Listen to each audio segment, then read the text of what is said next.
la place de l'IMO. Tout pour investir, tout pour rénover, tout pour survivre dans un DPEG. On a toutes les réponses à vos questions avec Assad Moued ce matin. Bonjour Assad. Bonjour. Président de FedExpert et l'invité préféré de Marie et moi. Ouais, on doit le dire quand même. Assad, ça faisait longtemps qu'on ne l'avait pas vu et je crois qu'on a besoin de son expertise là parce qu'on n'y voit plus très clair. Comment ça va depuis quelques mois ? Écoutez, ça va très bien. On est juste en train de s'enfoncer un peu plus. En fait, c'est comme une boule de neige, le DPE, vous savez. Puis ça dévale, ça grossit. Mais en bas, il y a un mur. Et le mur, c'est pas la boule de neige qui se rapproche du mur, c'est le mur qui se rapproche. Parce que vous allez comprendre avec tout ce qui est en train de se passer et le résultat des dernières évolutions, parce qu'il y a eu des évolutions qui ont été mises en application ce 1er juillet. Et manifestement, on s'enfonce un peu plus dans la crise. Assad, on va faire ça. On va essayer de voir les choses qu'on sait, la situation dans laquelle on est, donc nos certitudes. Et puis après, on va parler de nos gros points d'interrogation, parce qu'il y en a des sacrés points d'interrogation. Donc déjà, qu'est-ce qu'on sait ? On en est où aujourd'hui du calendrier de rénovation, de la fiabilité du diagnostic de performance énergétique, de ces obligations qu'on a à faire les travaux ? Où est-ce qu'on en est techniquement aujourd'hui de ce qu'on sait ? Alors vous savez qu'il y a eu la dissolution. La dissolution, qu'est-ce que ça a permis ? Ça a permis de mettre en suspens beaucoup de choses qui étaient en cours au niveau du DPE. On ne sait pas aujourd'hui si elles vont être reprises dans leur intégralité ou complètement repartir de zéro. Donc ce qui est certain, c'est qu'aujourd'hui, vous savez, on en a parlé assez longuement ici, c'était les nouvelles conditions pour être diagnostiqueur immobilier, renforcement de la formation, c'est-à-dire plus de journées de formation, renforcement des examens de certification, c'est-à-dire des examens de certification. Quelque chose que vous réclamiez, hein, clairement. Oui, mais on le réclamait pas de la manière où ça a été fait, mais on le réclamait parce que l'augmentation des compétences, enfin la montée en compétences était nécessaire. Mais bon, il n'y a toujours pas de rempart contre la fraude. Mais aujourd'hui, le problème qu'on a avec cette mise en application de ces nouvelles dispositions au 1er juillet, c'est qu'aujourd'hui, on a 90% d'échecs à l'examen DPE. Comment ça se fait ? Si vous voulez, juste avant cela, les questions étaient faites par les organismes certificateurs qui elles-mêmes distribuaient les sujets, donc les questions. Et aujourd'hui, ça a changé. C'est le ministère qui a fourni une grosse base de données de questions et de nombreuses questions pour pas pouvoir les apprendre par cœur, etc. Ça part d'une bonne intention. Ouais. Mais aujourd'hui, on demande 75% de bonnes réponses, ce qui est énorme. Il y a beaucoup de questions et il y a des incohérences dans la correction. C'est-à-dire que c'est une correction qui a été fournie par le ministère et le diagnostiqueur, même si sur certaines questions répond correctement, il s'avère que la correction lui dit la question est mal répondue. Voilà. Donc, ce qui fait que on a ce taux d'échec, ce qui révolte complètement la profession, qui vient ajouter du problème au problème déjà en cours.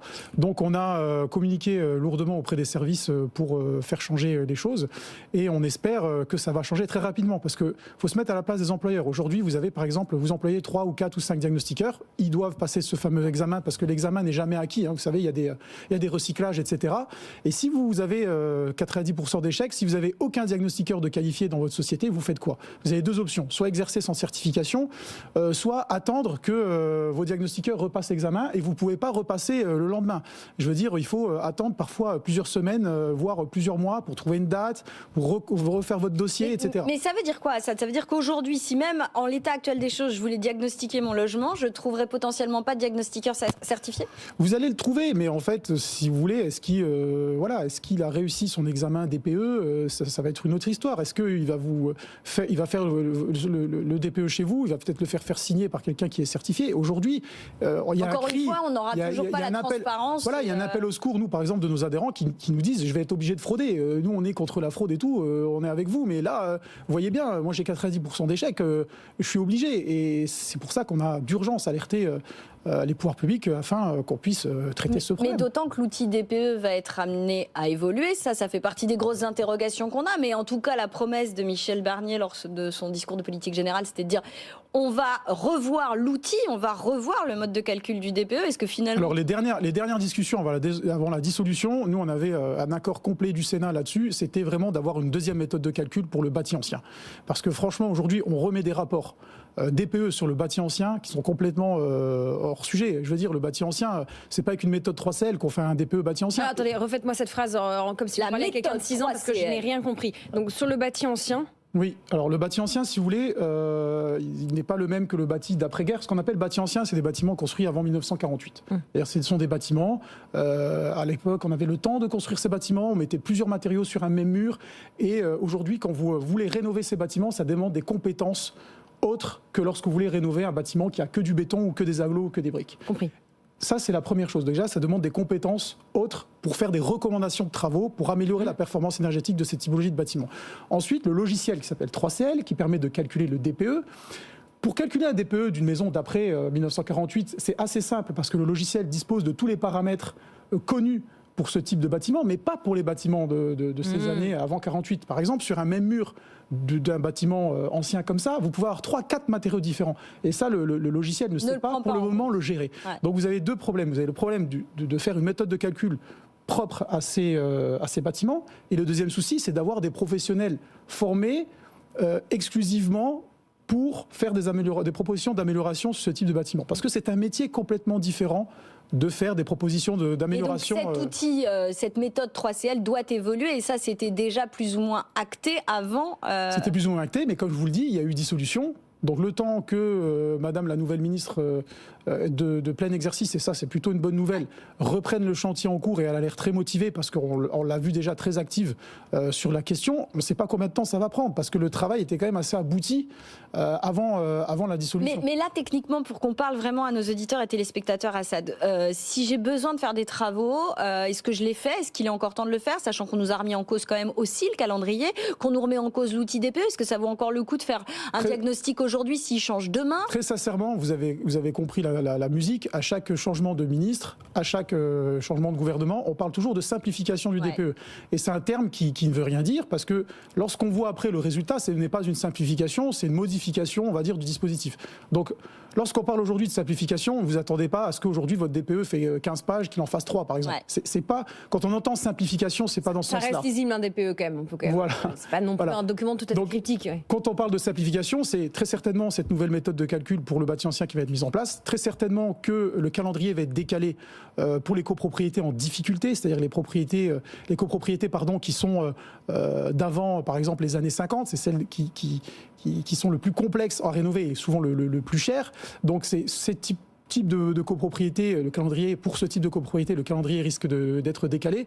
C'est dans ce sens-là qu'il faut comprendre le mot simplification. Ça veut dire, Assad, est-ce que je fais moi mon DPE, je lance mon DPE aujourd'hui si je suis propriétaire dans un immeuble très ancien? Est-ce que je lance mon DPE aujourd'hui ou est-ce que j'attends un peu? Est-ce que, quelle attitude je dois adopter à l'instant? Déjà, première nouvelle, je ne sais pas si vous êtes au courant, je ne pense pas, tous les DPE datés d'avant juillet 2021 sont à refaire. Ouais. C'est-à-dire que le DPE est valable en théorie 10 ans, mais étant donné qu'on a changé justement déjà deux méthodes de calcul une fois de plus, tous les DPE d'avant juillet 2021 sont à refaire. Donc ça, on le note dans nos trucs. Si notre DPE date d'avant juillet 2021, on refait le DPE. Et attendez-vous à un changement de note parce qu'on est sur des méthodes de calcul qui sont radicalement différentes. Donc ça va être un peu loto. En positif ou en négatif? Ça va être un peu la loterie. Ça va peut-être être en positif, peut-être être en négatif. Ça, il faudra s'en rendre compte malheureusement lorsque vous allez le faire. Mais très sincèrement, par rapport à tout ce qui se passe, par rapport au flou lié à la prime, aux primes rénovation, etc. Du rabot du budget d'1 milliard qui a été fait, du flou autour de la nouvelle méthode de calcul, etc. Très sincèrement, là, il faut attendre.